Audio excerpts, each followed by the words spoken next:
This whole night we've been worrying. There's some dark version of us out there somewhere. What if we're the dark version?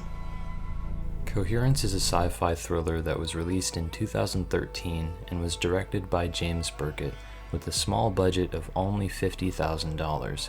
Now obviously that's not a small amount of money, but when you compare it to other films today with budgets that can be over 100 million, you can agree that there is a large difference.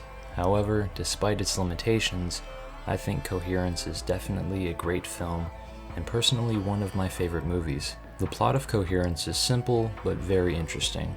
One night, a comet passes over the Earth and causes 8 friends to confront their identical copies from a different universe. This movie takes a different perspective on the sci-fi genre than what most of us may be used to. There are no flashy visuals or over-the-top camera work or special effects. It's not just the same cliches and tropes that we see in other films. All this movie does is take a scary situation and shows us how that situation affects the characters involved. And that's really what this movie is about.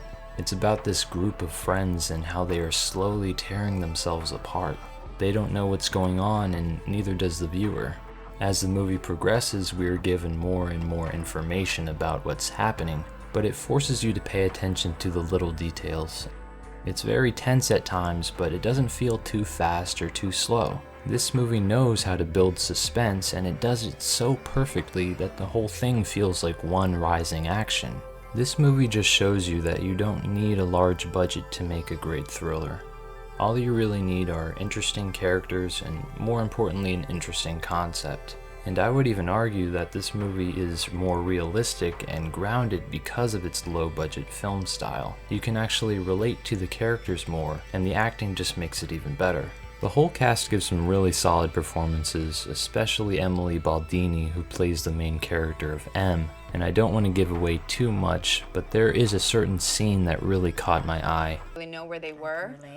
And I remember reading about this one woman who called the police and said, "The man in my house is not my husband."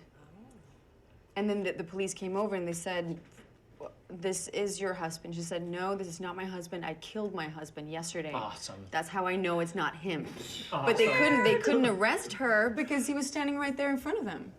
Do they have any theories of why? Look how lucky she is. She gets to kill him again. Clearly she wants to kill this man. It's just the finish. The characters are all sitting around the dinner table and holding normal conversations, but you can really see how they interact with each other, their facial expressions, their mannerisms. They even have multiple conversations happening at once, just like how people would at any normal dinner table. This whole scene just feels unforced and natural. It gives me the feeling that I'm actually sitting there with the characters.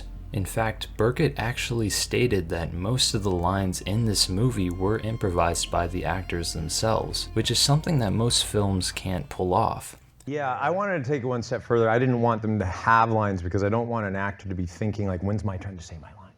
I want them to be listening to everybody else and be completely present for what everybody else is saying. And only then, if it sort of reminds them of something their character would say, are they then prompted to say it. Yeah. As for my issues with this movie, I don't really have much. The camera can be very jittery at times since the entire movie is shot handheld, and some people might find this annoying in films, including me, but I think it was used very appropriately in this movie. It's not noticeable enough to distract you from what's happening, but just enough to make you slightly uncomfortable and tense. It also has some very interesting camera angles. For example, we may only see half of a person's face while they're talking, or a shot might be extremely close to the character. Again, it's these little details and artistic choices that make this movie feel more realistic.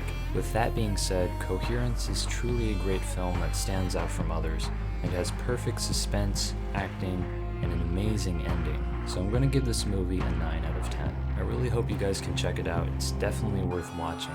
Some people may hate this film, but if you really enjoy suspense and mystery, I'm sure you can appreciate it. And if you enjoyed this review, give it a like and subscribe for more reviews like this one.